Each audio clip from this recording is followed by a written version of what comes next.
ಓಂ ಶ್ರೀ ದುರ್ಗಾಯ ನಮಃ ಶಿವಾಯ. ಇವಾಗಿನ ವಿಚಾರ, ನಮ್ಮ ಭಾರತ ದೇಶ ಸ್ವರ್ಗಲೋಕ ಆಗಬೇಕಂದ್ರೆ ಏನು ಮಾಡಬೇಕು ಅನ್ನೋದನ್ನು ನಾನು ನಿಮಗೆ ತಿಳಿಸ್ಕೊಡ್ತೇನೆ.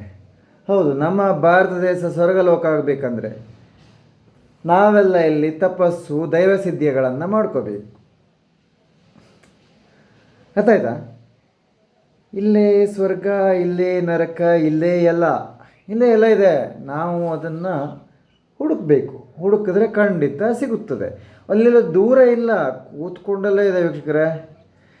ಉದಾಹರಣೆಗೆ ನಾನಂತೂ ನಮ್ಮ ಊರಿನ ಶ್ರೀ ದುರ್ಗಾದೇವರ ಕುರಿತು ತಪಸ್ಸು ಮಾಡಿ ನಾನು ಸಾಕಷ್ಟು ಸಿದ್ಧಿಗಳನ್ನು ಕಲ್ತ್ಕೊಂಡೆ, ಸಾಕಷ್ಟು ವಿದ್ಯೆಗಳನ್ನು ಕಲ್ತ್ಕೊಂಡೆ. ಇನ್ನೂ ಹೆಚ್ಚಿನ ರೀತಿಯ ವಿದ್ಯೆಗಳನ್ನು ಕಲಿತಾ ಇದ್ದೇನೆ. ನನಗಿನ್ನೂ ಕಲಿಬೇಕು. ಅರ್ಥಾಯ್ತಾ? ಇನ್ನೂ ಕಲಿಬೇಕು, ಇನ್ನೂ ಪ್ರಯೋಗ ಮಾಡಬೇಕು. ಇನ್ನೂ ನಾನು ಏನೋ ದೊಡ್ಡ ದೊಡ್ಡ ಗುರಿಗಳನ್ನು ಇಟ್ಕೊಂಡಿದ್ದೀನಿ, ಅದನ್ನೆಲ್ಲ ನಾನು ಮುಟ್ಟಬೇಕು. ಅರ್ಥ ಆಯ್ತಾ? ಅದೇ ಥರ ನೀವುಗಳು ಕೂಡ ನಮ್ಮ ಒಂದು ಭಾರತ ದೇಶವನ್ನು ಸ್ವರ್ಗಲೋಕವನ್ನಾಗಿ ಮಾಡಲಿಕ್ಕೆ ಕೈ ಜೋಡಿಸಿ. ನಿಮ್ಮ ಮನಸ್ಸಿನ ದೇವರ ಒಂದು ಜಪ ತಪಸ್ಸನ್ನು ಆಚರಣೆ ಮಾಡಿ ಸಂಚಾರ ಮಾಡಿಕೊಳ್ಳಿ. ನಿಮ್ಗೆ ಹೇಳ್ತೀನಿ, ಶೇಖರ್ ಅವ್ರಿಗೆ ನಿಮ್ಗೇನು ಕೆಲಸ ಇಲ್ವ, ಏನು ಮಾಡಲ್ವ, ನೀವು ಅಪ್ಪ ಅಮ್ಮನೆಲ್ಲ ಬಿಟ್ಟಿದ್ದೀರಾ ಅಂತ ಒಂದು ಮನಸ್ಸಲ್ಲಿ ಅನಿಸ್ಬೋದು ನಿಮಗೆ. ಇಲ್ವಲ್ಲ, ನಾನು ಅಪ್ಪ ಅಮ್ಮನ ನೋಡ್ಕೊಳ್ತೇನೆ, ಅವರಿಗೇನು ವಯಸ್ಸಾಗಿಲ್ಲ, ಆದ್ರೂ ನಾನು ಕೇರ್ ಮಾಡ್ತೇನೆ, ಮಾತಾಡಿಸ್ತೇನೆ, ಫ್ರೀ ಸಮಯದಲ್ಲಿ ಹೆಚ್ಚಿನ ರೀತಿಯ ಸಪೋರ್ಟ್ ಮಾಡ್ತೇನೆ. ಹಾಗೆ ಶೇಖರ್ ನೀವೇನು ಕೆಲಸ ಮಾಡಲ್ವಾ? ನಾನು ಕೆಲಸ ಮಾಡ್ತೀನಿ ವೀಕ್ಷಕರೇ. ನಾನು ತುಂಬ ಕೆಲಸಗಳನ್ನು ಮಾಡ್ತೀನಿ. ನಮ್ಮದು ತೋಟ ಇದೆ ಸ್ವಲ್ಪ, ಅಲ್ಲಿ ನಾನೇ ದುಡಿಮೆ ಮಾಡ್ತೀನಿ. ಯಾರನ್ನು ನಾನು ಹಾಕ್ಕೊಳ್ಳೋದಿಲ್ಲ ಕೆಲಸಕ್ಕೆ ಜನಗಳನ್ನು. ನನಗೆ ಇಷ್ಟು ತಾಕತ್ತು ಕೊಟ್ಟಿದ್ದೇನೆ ದೇವರು, ತೋಟದ ಕೆಲಸ ಮಾಡ್ಕೊಳ್ಳೋದು ದೊಡ್ಡನ? ಅರ್ಥ ಆಯ್ತಾ? ಹಾಗೆ ನೀವೇನು ಆಕಾಶದಿಂದ ಬಂದಿದ್ದೀರಾ ಶೇಖರ ಅಂತ ಕೇಳು. ಇಲ್ವಲ್ಲ, ನಾನು ನನ್ನ ತಾಯಿಯ ಗರ್ಭಗುಡಿಯಿಂದನೇ ಬಂದಿದ್ದೀನಿ. ಹಾಗಿದ್ರೆ ಏನು ಶೇಖರ್, ನಿಮಗೆ ಇಲ್ಲಿ ತೇಜಸ್ ಶೇಖರ್ ಅವರು, ನಿಮಗೆ ಇಲ್ಲಿ ತೇಜಸ್ ಬಂದಿದೆ, ಕೂದಲೆಲ್ಲ ಇದೆಲ್ಲ ನನ್ನ ಭಕ್ತಿಯಿಂದ.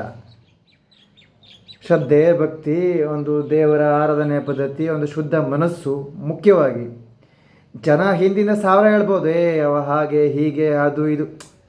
ನಾನೇನು ಅಂತ ನನ್ನ ಆರಾಧ್ಯ ದೇವ ಅಮ್ಮ ದುರ್ಗಾ ಮಾತೆಗೆ ಗೊತ್ತು. ನಾನೇನು ಅಂತ ನನ್ನ ತಂದೆ ಶಿವಗೆ ಗೊತ್ತು. ನಾನೇನು ಅಂತ ನನ್ನ ಎಲ್ಲ ಜಗನ್ಮಾತೆ, ನನ್ನ ಆರಾಧ್ಯ ದೈವ, ನನ್ನ ಅಮ್ಮ, ನನ್ನ ಒಂದು ಬಂಧು ಬಳಗ, ನನ್ನ ದೇವರುಗಳಿಗೆಲ್ಲ ಗೊತ್ತು ನಾನೇನು ಅಂತ. ಅರ್ಥ ಆಯ್ತಾ? ಅದಕ್ಕೆ ನನಗೆ ಹೆಚ್ಚಿನ ರೀತಿಯ ಶಕ್ತಿ, ಮುಖದಲ್ಲಿ ಕಳೆ, ತೇಜಸ್ಸು.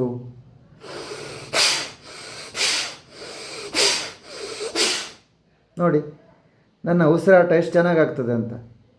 ನೀವು ಹೇಗೆ ಉಸಿರಾಡ್ತೀರಾ?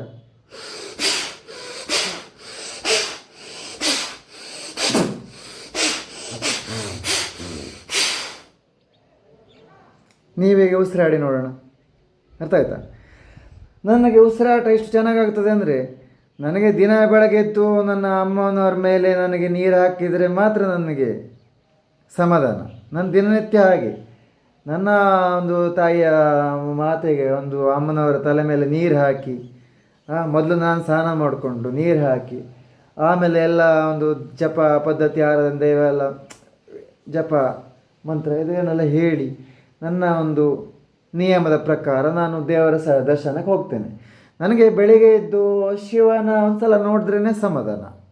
ನನಗೆ ಬೆಳಗ್ಗೆ ಎದ್ದು ಅಲ್ಲಿ ಅಮ್ಮನವರ ಒಂದು ದರ್ಶನ ಮಾಡಿದರೆ ನನಗೆ ಸಮಾಧಾನ. ಅಲ್ಲಿವರೆಗೆ ನನ್ನ ಸಮಾಧಾನ ಇಲ್ಲ. ಅಲ್ಲಿವರೆಗೆ ನಾನು ಏನು ತಿನ್ನೋದು ಇಲ್ಲ ವೀಕ್ಷಕರೇ. ಅರ್ಥ ಆಯ್ತಾ? ನಿಮಗೆ ಹೇಳ್ತೇನೆ, ನಾನು ಬೆಳಗ್ಗೆಯಿಂದ ನೀರು ಕುಡ್ಕೊತ, ಎಳ್ನೀರು ಕುಡ್ಕೊತ, ಹೀಗೇ ರಾತ್ರಿಯವರೆಗೆ ಹಸಿವಾಯ್ತು ಅಂದರೆ ತಗೊಳ್ತೇನೆ, ಅನ್ನವನ್ನು ತಗೊಳ್ತೇನೆ.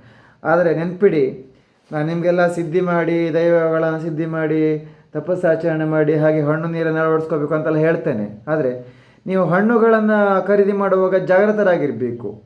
ಹಣ್ಣುಗಳನ್ನು, ಹಾಗೆ ಇನ್ನಿತರ ಹಲವಾರು ಆಹಾರವನ್ನು. ಯಾಕಂದರೆ ಇಲ್ಲಿ ಕೆಲವರು ವಿಷ ಕೂಡ ಹಾಕ್ತಾರೆ ಹಣ್ಣಿಗೆಲ್ಲ. ಅರ್ಥ ಆಯ್ತಾ? ಕೆಲವು ಅನ್ಯ ಜನರು ಆ ಧರ್ಮನ ಜಾತಿ ದಿಗಿತಿ ತಗೊಳ್ಳೋದಿಲ್ಲ. ಅರ್ಥ ಆಯ್ತಾ? ಇಲ್ಲಿ ಮನೆಯವರಿಗೆ ಬಿಡಲ್ಲ, ವಿಷ ಹಾಕಿ ತೆಗಿತಾರೆ ಇವತ್ತಿನ ದಿನಗಳಲ್ಲಿ ಎಲ್ಲ.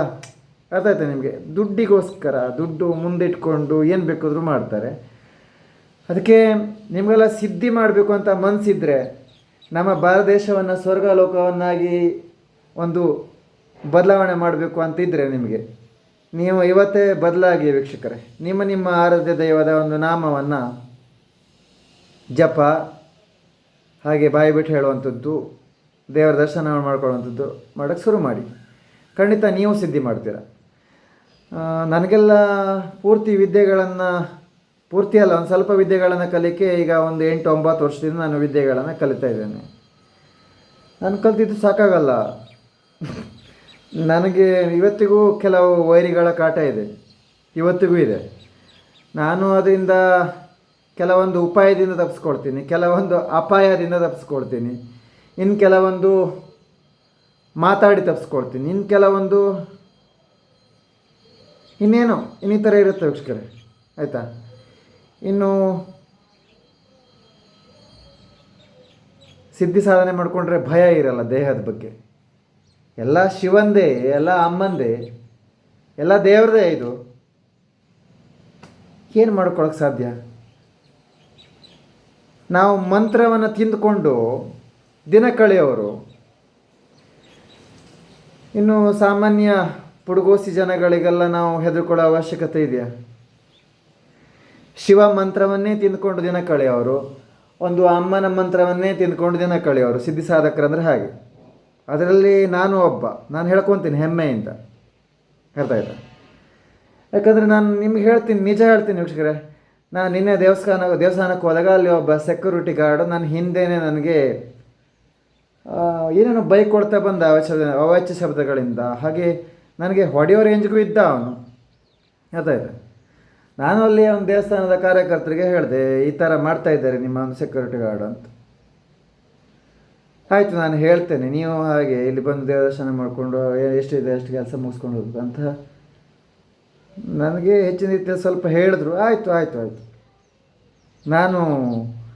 ನಾನು ಒಪ್ಕೊಳ್ತೇನೆ, ಆಕ್ಸೆಪ್ಟ್ ಮಾಡ್ತೇನೆ ಅಂತ ಹೇಳಿ ನಾನು ಅಲ್ಲಿಂದ ಸುಮ್ಮನೆ ಬಂದೆ. ನಮ್ಮ ದೇವಸ್ಥಾನದಿಂದ 11 ಕಿಲೋಮೀಟ್ರ್ ಆ ದೇವಸ್ಥಾನ, ಗಂಗಾ ಚಂಡಿಕಾ ಕಾಳಭೈರವೇಶ್ವರ ದೇವಸ್ಥಾನ, ಅದು ಬೇರೆ ಯಾವುದೂ ಅಲ್ಲ. ಹಾಗೆ ಗಂಗಾ ಚಂಡಿಕಾ ಕಾಳಭೈರವೇಶ್ವರ ದೇವಸ್ಥಾನದಲ್ಲಿ ಎಷ್ಟು ಪಾಸಿಟಿವ್ ಪವರ್ ಅಂದರೆ, ಅಲ್ಲಿ ಸಾಕ್ಷಾತ್ ಶಿವ ಅಲ್ಲಿ ಹೆಚ್ಚಿನ ರೀತಿಯ ತಪಸ್ಸಾಚರಣೆ ಮಾಡಿದಂತಹ ಜಾಗ. ಕೆಲವೊಂದು ಹಿಂದಿನ ದಿನಗಳಲ್ಲಿ ಕೆಲವೊಂದು ದುಷ್ಟ ಜನರನ್ನು ಒಂದು ವಧೆ ಮಾಡಲಿಕ್ಕೆ ಇಲ್ಲಿ ಹೇಗೆ ಗೊತ್ತಾ, ತಪಸ್ಸಿನ ಶಕ್ತಿಯಿಂದನೇ ಕೆಲವು ದುಷ್ಟರನ್ನು ವಧೆ ಮಾಡ್ಬೋದು. ಹಾಗೆ ಕೆಲವು ಹಿಂದಿನ ದಿನಗಳಲ್ಲಿ ಸಿದ್ಧಿ ಸಾಧಕರು ಭುಜಬಲ ಪರಾಕ್ರಮದಿಂದ ಕೂಡ ಸಿದ್ಧಿ ಪಡ್ಕೊಂಡು ಹೆಚ್ಚಿನ ರೀತಿಯ ದುಷ್ಟರನ್ನು ವಧೆ ಮಾಡ್ತಾಯಿದ್ರು. ವಧೆ ಅಂದರೆ ಸಾಯಿಸ್ತಾಯಿದ್ರು. ಉದಾಹರಣೆಗೆ ನೀವು ಕೇಳಿರ್ಬೋದು, ನೋಡಿರ್ಲಿಕ್ಕೆ ಸಾಧ್ಯ ಇಲ್ಲ. ಕೇಳಿರ್ಬೋದು ಅಂದರೆ ಪರಶುರಾಮ ಅವರು ಉದಾಹರಣೆ.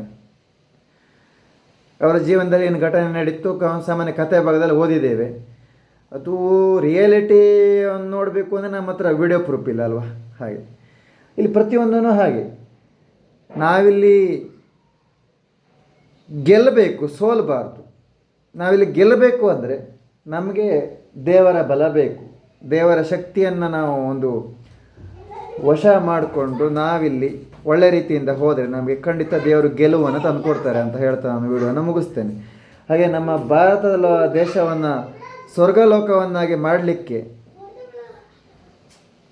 ನೀವು ಸಿದ್ಧಿ ಸಾಧನೆ ಜಪ ತಪಸ್ಸನ್ನು ಮಾಡಿಕೊಂಡ್ರೆ ಖಂಡಿತ ಸಾಧ್ಯ ಇದೆ ಅಂತ ಹೇಳ್ತಾ ನಾನು ವಿಡಿಯೋನ ಮುಗಿಸ್ತೇನೆ. ಓಂ ಶ್ರೀ ದುರ್ಗಾಯ ನಮಃ ಶಿವಾಯ. ಎಲ್ಲರೂ ಕೂಡ ಇವತ್ತೇ ಸಿದ್ಧಿ ಸಾಧನೆ ಮಾಡಲಿಕ್ಕೆ ಶುರು ಮಾಡಿ. ಹಾಗೆ ಹೆಂಗಸರು ಹೆಣ್ಣುಮಕ್ಕಳು ಕೂಡ ಶುರು ಮಾಡಿಕೊಳ್ಳಿ. ಯಾಕಂದರೆ ಇವತ್ತಿನ ಹೆಣ್ಣಿಗೆ ತುಂಬ ಕಷ್ಟ ಇದೆ. ನಾನು ನೋಡಿದ ಪ್ರಕಾರ ನಮ್ಮ ಅಮ್ಮ ಹಾಗೆ ನನ್ನ ತಂಗಿ ವಿಚಾರದಲ್ಲೆಲ್ಲ ನಾನು ತುಂಬ ನೋಡಿದ್ದೇನೆ, ಅರ್ಥ ಆಯ್ತಾ? ಅದೆಲ್ಲ ಅನುಭವಿಸ್ಕೊಂಡೇ ನಾನು ಈ ನಿರ್ಧಾರ ತಗೊಂಡಿತ್ತು. ಜಪ ಮಾಡಬೇಕು, ತಪಸ್ಸು ಮಾಡಬೇಕು, ಸಿದ್ಧಿ ಮಾಡಬೇಕು. ನಾನು ಹೆಚ್ಚಿನ ರೀತಿ ಸಿದ್ಧಿ ಮಾಡಿ ನಾನು ಒಂದು ಗುರಿನ ಮುಟ್ಟಬೇಕು. ಯಾವ ಗುರಿ ಅಂತ ನಾನು ನಿಮಗೆ ಹೇಳಲ್ಲ, ಅದನ್ನು ನಾನು ದೇವರಿಗೆ ಹೇಳ್ಕೊತಾನೆ, ಸರಿನಾ? ನಮಃ ಶಿವಾಯ ಶ್ರೀ ದುರ್ಗಾಯ ನಮಃ.